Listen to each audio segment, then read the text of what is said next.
현진권의 단편소설 빈처 일부를 들려드립니다. 사랑만으로는 채워지지 않는 현실, 그 속에서 서로를 이해하려 애쓰는 두 사람의 이야기입니다. 빈처 일부. 그것이 어째 없을까? 아내가 장문을 열고 무엇을 찾더니 입안 말로 중얼거린다. 무엇이 없어? 나는 우두커니 책상머리에 앉아서 책장만 뒤적뒤적 하다가 물어보았다. 모본 단저고리가 하나 남았는데 나는 그만 묵묵하였다. 아내가 그것을 찾아 무엇하려는 것을 알미라. 오늘 밤에 옆집 할멈을 시켜 잡히려 하는 것이다. 이 2년 동안에 돈 한 푼 나는 데는 없고 그대로 줄이면 시장할 줄 알아 기구와 의복을 전당국 창고에 들이밀거나 고물상 한 구석에 세워두고 돈을 얻어오는 수밖에 없었다. 지금 아내가 하나 남은 모본단 저고리를 찾는 것도 아침거리를 장만하려 함이라. 나는 입맛을 쩍쩍 다시고 폈던 책을 덮으며 후 한숨을 내쉬었다. 봄은 벌써 반이나 지났건만은 이슬을 실은 듯한 밤기운이 방구석으로부터 슬금슬금 기어나와 사람에게 안기고 비가 오는 까닭인지 밤은 아직 깊지 않건만 인적조차 끊어지고 온 천지가 빈 듯이 고요한데 투닥투닥 떨어지는 빗소리가 한없는 구슬픈 생각을 자아낸다. 빌어먹을 것 되는 대로 되어라. 나는 점점 견딜 수 없어 두 손으로 흩어진 머리카락을 쓰다듬어 올리며 중얼거려 보았다. 이 말이 더욱 처량한 생각을 일으킨다. 나는 또 한 번 한숨을 내쉬며 왼팔을 베고 책상에 쓰러지며 눈을 감았다. 이 순간에 오늘 지낸 일이 불현듯 생각이 난다. 늦게야 점심을 마치고 내가 막 관련 한 개를 피워 물적에 한성은행 다니는 티가 01이라고 놀러왔었다. 친척은 다 멀지 않게 살아도 가난한 꼴을 보이기도 싫고 찾아갈 적마다 무엇을 끼어내라고 조르지도 아니하였건만 행여나 무슨 구차한 소리를 할까 봐서 미리 방패막이를 하고 눈살을 찌푸리는 듯하여 나는 발을 끊고 따라서 찾아오는 이도 없었다. 다만 이 티는 촌수가 가까운 까닭인지 자주 우리를 방문하였다. 그는 성실하고 공순하며 소소한 소사에 슬퍼하고 기뻐하는 인물이었다. 동년배인 우리 둘은 늘 친척 간의 비교거리가 되었었다. 그리고 나의 평판이 항상 좋지 못했다. T는 돈을 알고 위인이 진실해서 그 애는 돈푼이나 모을 것이야. 그러나 K의 이름은 아무짝에도 못 쓸 놈이야. 그 잘난 업문 섞어서 무어라고 끄적거려 놓고 제 주제에 무슨 조선의 유명한 문학가가 된다니. 실업의 아들놈. 이것이 그네들의 평판이었다. 내가 문학인지 무엇인지 하는 소리가 까닭없이 그네들의 비위에 틀린 것이다.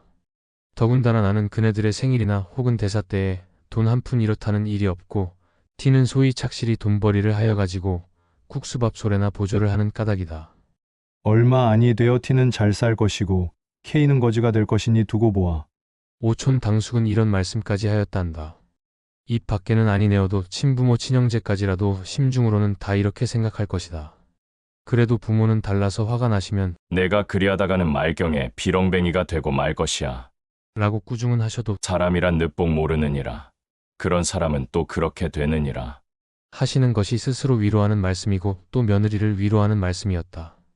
이것을 보아도 하는 수 없는 놈이라고 단념을 하시면서 그래도 잘 되기를 바라시고 축원하시는 것을 알겠더라. 여하간 이만하면 T의 사람됨을 가히 알 수가 있다. 그러고 그가 우리 집에 올 것 같으면 지어서 쾌활하게 웃으며 힘써 자미스러운 이야기를 하였다. 단둘이 고적하게 그날을 보내는 우리에게는 더할 수 없이 반가웠었다. 오늘도 그가 활발하게 집에 쑥 들어오더니 신문지에 싼 기름한 것을 이것 봐라 하는 듯이 마루 위에 올려놓고 분주히 구두끈을 끄른다. 이것은 무엇인가? 나는 물어보았다. 저 제처의 양산이야요. 쓰던 것이 벌써 다 낡았고 또 살이 부러졌다나요. 그는 구두를 벗고 마루에 올라서며 나오는 웃음을 참지 못하여 벙글벙글하면서 대답을 한다. 그는 나의 아내를 보며 돌연히 아주머니, 좀 구경하시렵니까? 하더니 싼 종이와 집을 벗기고 양산을 펴보인다. 흰 비단 바탕에 두어 가지 매화를 수놓은 양산이었다. 검정이는 좋은 것이 많아도 너무 칙칙해 보이고 회색이나 누렁이는 하나도 그것이야 싶은 것이 없어서 이것을 산 거려. 그는 이것보다 더 좋은 것을 살 수가 있나? 하는 뜻을 보이려고 애를 쓰며 이런 발명까지 한다. 이것도 퍽 좋은데요. 이런 칭찬을 하면서 양산을 펴들고 이리저리 홀린 듯이 들여다보고 있는 아내의 눈에는 나도 이런 것을 하나 가졌으면 하는 생각이 역력히 보인다. 나는 갑자기 불쾌한 생각이 와락 일어나서 방으로 들어오며 아내의 양산 보는 양을 빙그레 웃고 바라보고 있는 T에게 여보게 방에 들어오게 그려 우리 이야기나 하세. 티는 따라 들어와 물가 폭등에 대한 이야기며 자기의 월급이 오른 이야기며 주권을 몇 주 사두었더니 꽤 이익이 남았다든가 이번 각 은행 사무원 경기회에서 자기가 우월한 성적을 얻었다든가 이런 것 저런 것 한참 이야기하다가 돌아갔었다. 티를 보내고 책상을 향하여 짓던 소설의 결미를 생각하고 있을 즈음에 여보, 아내의 떠는 목소리가 바로 내 귀 곁에서 들린다. 핏기 없는 얼굴에 살짝 붉은 빛이 돌며 어느 결에 내 곁에 바싹 다가앉았더라. 당신도 살돌이를 좀 하셔요. 나는 또 시작하는구나 하는 생각이 번개같이 머리에 번쩍이며 불쾌한 생각이 벌컥 일어난다. 그러나 무엇라고 대답할 말이 없이 묵묵히 있었다. 우리도 남과 같이 살아보아야지요. 아내가 티의 양산에 단단히 자극을 받은 것이다. 예술가의 첫 노릇을 하려는 독특한 결심이 있는 그는 좀처럼 이런 소리를 입 밖에 내지 아니하였다. 그러나 무엇에 상당한 자극만 받으면 참고 참았던 이런 소리를 하게 되는 것이다. 나도 이런 소리를 들을 적마다 그럴 만도 하다는 동정심이 없지 아니하나 심사가 어쩐지 좋지 못하였다. 이번에도 그럴 만도 하다는 동정심이 없지 아니하되 또한 불쾌한 생각을 억제키 어려웠다. 잠깐 있다가 불쾌한 빛을 드러내며 급작스럽게 살 도리를 하라면 어찌할 수가 있소. 차차 될 때가 있겠지. 아이고, 차차란 말씀 그만두구려. 어느 천년에. 아내의 얼굴에 붉은 빛이 짙어지며 전에 없던 흥분한 어조로 이런 말까지 하였다. 자세히 보니 두 눈에 은은히 눈물이 괴었더라. 나는 잠시 멍멍하게 있었다. 성낸 불길이 치받쳐 올라온다. 나는 참을 수 없다. 막버리꾼한테 시집을 갈 것이지 누가 내게 시집을 오랬어. 저 따위가 예술가의 처가 다 뭐야. 사나운 어조로 몰풍스럽게 소리를 꽥 질렀다. 에그. 살짝 얼굴빛이 변해지며 어이없이 나를 보더니 고개가 점점 수그러지며 한 방울 두 방울 방울방울 눈물이 장판 위에 떨어진다. 나는 이런 일을 가슴에 그리며 그래도 내일 아침거리를 장만하려고 옷을 찾는 아내의 심중을 생각해보니 말할 수 없는 슬픈 생각이 가을 바람과 같이 설렁설렁 심고를 분지르는 것 같다. 쓸쓸한 빗소리는 굵었다 가늘었다 의연히 적적한 밤 공기에 더욱 처량히 들리고 그 흐름 앉은 등피 속에서 비추는 불빛은 구름에 가린 달비처럼 오는 듯 조는 듯 구차히 얻어 산 몇 건 양책의 표제 금자가 번쩍거린다. 장 앞에 초연히 서 있던 아내가 무엇이 생각났는지 고개를 끄덕끄덕하며 들릴 듯 말 듯 목 안의 소리로 으흐 옳지 참 그날. 찾았소. 아니야요 벌써 저 인천 사시는 형님이 오셨던 날. 아내가 애써 찾던 그것도 벌써 전당포에 고운 먼지가 앉았구나. 종지 하나라도 차근차근 아랑곳하는 아내가 그것을 잡혔는지 아니 잡혔는지 모르는 것을 보면 빈곤이 얼마나 그의 정신을 물어뜯었는지 가히 알겠다. 한참 동안 서로 아무 말이 없었다. 가슴이 어째 답답해지며 누구하고 싸움이나 좀 해보았으면 소리껏 고함이나 질러보았으면 실컷 울어보았으면 하는 일종 이상한 감정이 부글부글 피어오르며 전신에 이가 스멀스멀 기어 다니는 듯 옷이 어째 몸에 끼어 견딜 수가 없다. 나는 이런 감정을 노골적으로 드러내며 점점 구차한 살림에 실증이 나서 못 견디겠지? 아내는 무엇을 생각하는지 모르게 정신을 잃고 섰다가 그 개슴츠레한 눈이 둥그레지며 네? 어째서요? 무얼 그렇지? 싫은 생각은 조금도 없어요. 이렇게 말이 오락가락함을 따라 나는 흥분의 도가 점점 짙어간다. 그래서 아내가 떨리는 소리로 어째 그런 줄 아셔요? 하고 반문할 적에 나를 숙맥으로 아루? 라고 격렬하게 소리를 높였다. 아내는 살짝 분한 빛이 눈에 비치어 물끄러미 나를 들여다본다. 나는 괘씸하다는 듯이 흘겨보며 그러면 그건 모를까. 오늘날까지 잘 참아오더니 인제는 점점 기색이 달라지는 걸 뭐. 물론 그럴 만도 하지만은 이런 말을 하는 내 가슴에는 지난 일이 활동사진 모양으로 얼른 나타난다. 6년 전에 그때 나는 16세이고 저는 18세였다. 우리가 결혼한 지 얼마 안이 되어 지식에 목마른 나는 지식의 바닷물을 얻어 마시려고 표현히 집을 떠났었다. 광풍에 나부끼는 버들림 모양으로 오늘은 지나 내일은 일본으로 굴러다니다가 금전의 탓으로 지식의 바닷물도 흠씬 마셔보지도 못하고 반거들충이가 되어 집에 돌아오고 말았다. 내게 시집 올 때에는 방글방글 피려는 꽃봉오리 같던 아내가 어느 결에 기울어가는 꽃처럼 두 뺨에 선연한 빛이 쓰러지고 이마에는 벌써 2억음 가는 줄이 그리어졌다. 처가 덕으로 집간도 장만하고 세간도 얻어 우리는 소위 살림을 하게 되었다. 처음에는 그럭저럭 지내었지만은 한 푼 나는 데 없는 살림이라. 한 달 가고 2달 갈수록 점점 곤란해질 따름이었다. 나는 보수 없는 톡수와 가치 없는 창작으로 해가 지고 날이 새며 쌀이 있는지 나무가 있는지 망연케 몰랐다. 그래도 때때로 맛있는 반찬이 상에 오르고 입은 옷이 과히 추하지 아니함은 전혀 아내의 힘이었다. 전들 무슨 벌이가 있으리여. 부끄럼을 무릅쓰고 친가에 가서 눈치를 보아가며 구차한 소리를 하여 가지고 얻어온 것이었다. 그것도 한 번, 두 번 말이지 장구한 세월에 어찌 늘 그럴 수가 있으랴. 말경에는 아내가 가져온 세간과 의복에 손을 대는 수밖에 없었다. 잡히고 파는 것도 나는 아른 채도 아니하였다. 그가 애를 쓰며 퉁명스러운 옆집 할멈에게 돈푼을 주고 시켰었다. 이런 고생을 하면서도 그는 나의 성공만 마음속으로 깊이 믿고 빌었었다.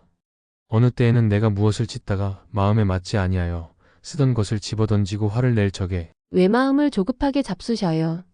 저는 꼭 당신의 이름이 세상에 빛날 날이 있을 줄 믿어요. 우리가 이렇게 고생을 하는 것이 장래에 잘 될 근본이야요. 하고 그는 스스로 흥분되어 눈물을 흘리며 나를 위로한 적도 있었다. 내가 외국으로 돌아다닐 때에 소위 신풍조에 뛰어 까닭없이 구식 여자가 싫어졌다. 그래서 나의 일찍이 장가든 것을 매우 후회하였다. 어떤 남학생과 어떤 여학생이 서로 연애를 주고받고 한다는 이야기를 들을 적마다 공연히 가슴이 뛰놀며 부럽기도 하고 비감스럽기도 하였었다. 그러나 낯살이 들어갈수록 그런 생각도 없어지고 집에 돌아와 아내를 겪어보니 의외의 그에게 따뜻한 맛과 순결한 맛을 발견하였다. 그의 사랑이야말로 이기적 사랑이 아니고 헌신적 사랑이었다. 이런 줄을 점점 깨닫게 될 때에 내 마음이 얼마나 행복스러웠으랴. 밤이 깊도록 다듬이를 하다가 그만 옷 입은 채로 쓰러져 고나게 자는 그의 파리한 얼굴을 들여다보며 아, 나에게 위안을 주고 원조를 주는 천사요. 하고 감격이 극하여 눈물을 흘린 일도 있었다. 내가 알다시피 내가 별로 천품은 없으나 어쨌든 무슨 저작가로 몸을 세워보았으면 하여 나날이 창작과 독서에 전심력을 바쳤다. 물론 아직 남에게 인정될 가치는 없는 것이다. 그 영향으로 자연 일상생활이 마료하게 되었다. 이런 곤란에 그는 근 2년 견디어왔건만은 나의 하는 일은 오히려 아무 보람이 없고 방 안에 놓였던 세간이 줄어가고 장롱에 찼던 옷이 거의 다 없어졌을 뿐이다. 그 결과 그다지 견딜성 있던 저도 요사이 와서는 때때로 쓸데없는 탄식을 하게 되었다. 손잡이를 잡고 마루 끝에 우두커니 서서 하염없이 먼 산만 바라보기도 하며 바느질을 하다 말고 실심한 사람 모양으로 멍멍이 앉았기도 하였다. 창경으로 비치는 어스름한 햇빛에 나는 흔히 그의 눈물 머금은 근심 있는 눈을 발견하였다. 이럴 때에는 말할 수 없는 쓸쓸한 생각이 들며 일없이 마누라 하고 부르면 그는 몸을 흠칫하고 고개를 저리로 돌리어 치맛자락으로 눈물을 씻으며 네? 하고 울음에 떨리는 가는 대답을 한다. 나는 등에 찬물을 끼얹는 듯 몸이 으슥해지며 처량한 생각이 싸늘하게 가슴에 흘렀었다. 그렇지 않아도 자비하기 쉬운 마음이 더욱 심해지며 내가 무자격한 탓이다. 하고 스스로 멸시를 하고 나니 더욱 견딜 수 없다. 그럴 만도 하다는 동정심이 없지 아니하되 그래도 그만 불쾌한 생각이 일어나며 계집이란 할 수 없어. 혼자 이런 불평을 중얼거리었다. 환등 모양으로 하나씩 둘씩 이런 일이 가슴에 나타나니 무어라고 말할 용기조차 없어졌다. 나의 유일의 신앙자이고 위로자이던 저까지 인제는 나를 아니 믿게 되고 말았다. 그는 마음속으로 네가 6년 동안 내 살을 깎고 점이었구나. 이 원수야. 할 것이다. 이렇게 생각하며 그의 불같던 사랑까지 열버져 가는 것 같았다. 아니 흔적도 없이 사라지고 만 것 같았다. 나는 감상적으로 허둥허둥하며 낸들 마누라를 고생시키고 싶어 시켰겠소. 비단옷도 해주고 싶고 좋은 양산도 사주고 싶어요. 그러길래 왼종일 쉬지 않고 공부를 아니하오. 남 보기에는 편편히 노는 것 같아도 실상은 그렇지 않애. 본들 모른단 말이요. 나는 점점 강한 가면을 벗고 약한 진상을 드러내며 이와 같은 가소로운 변명까지 하였다. 웬 세상 사람이 다 나를 비소하고 모욕하여도 상관이 없지만 마누라까지 나를 아니 믿어주면 어찌한단 말이요. 내 말에 스스로 자극이 되어 마침내 길이 탄식을 하고 그만 쓰러졌다. 이 순간에 고개를 숙이고 아마 하염없이 입술만 물어뜯고 있던 아내가 홀연 여보, 울음소리를 떨면서 무너지는 듯이 내 얼굴에 쓰러진다. 용서. 하고는 푹 받쳐나오는 울음에 말이 막히고 불덩이 같은 두 뺨이 내 얼굴을 누르며 흑흑 느끼어온다. 그의 두 눈으로부터 샘솟듯 하는 눈물이 제 뺨과 내 뺨 사이를 따뜻하게 젖어 퍼진다. 내 눈에서도 눈물이 흘러내린다. 뒤숭숭하던 생각이 다 이 뜨거운 눈물에 봄눈 슬듯 쓰러지고 말았다. 한참 있다가 우리는 눈물을 씻었다. 내 속이 얼마큼 시원한 듯 하였다.